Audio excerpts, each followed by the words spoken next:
I'm speaking to you at what I know is an increasingly challenging time, a time of disruption in the life of our country, a disruption that has brought grief to some, financial difficulties to many, and enormous changes to the daily lives of us all. I want to thank everyone on the NHS frontline, as well as care workers and those carrying out essential roles, who selflessly continue their day-to-day duties outside the home in support of us all. I'm sure the nation will join me in assuring you that what you do is appreciated, and every hour of your hard work brings us closer to a return to more normal times. I also want to thank those of you who are staying at home, thereby helping to protect the vulnerable and sparing many families the pain already felt by those who have lost loved ones. Together we are tackling this disease, and I want to reassure you that if we remain united and resolute, then we will overcome it.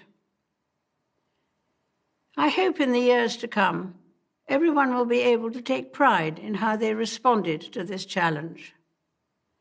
And those who come after us will say the Britons of this generation were as strong as any, that the attributes of self-discipline, of quiet, good-humoured resolve, and of fellow feeling still characterize this country.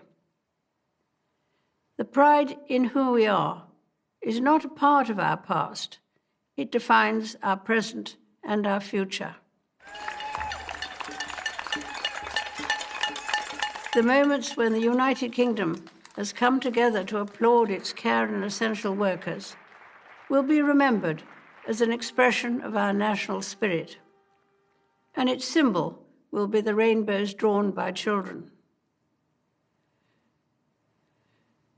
Across the Commonwealth and around the world, we have seen heartwarming stories of people coming together to help others, be it through delivering food parcels and medicines, checking on neighbours, or converting businesses to help the relief effort.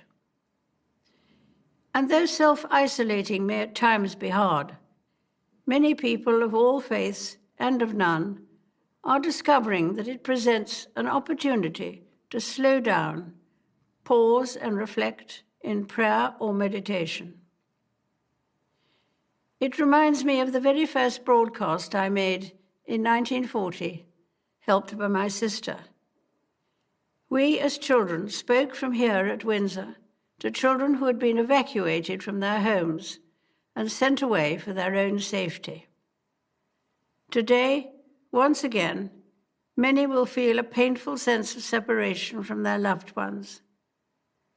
But now as then, we know deep down that it is the right thing to do. While we have faced challenges before, this one is different. This time we join with all nations across the globe in a common endeavour, using the great advances of science and our instinctive compassion to heal. We will succeed, and that success will belong to every one of us. We should take comfort that while we may have more still to endure, better days will return. We will be with our friends again. We will be with our families again.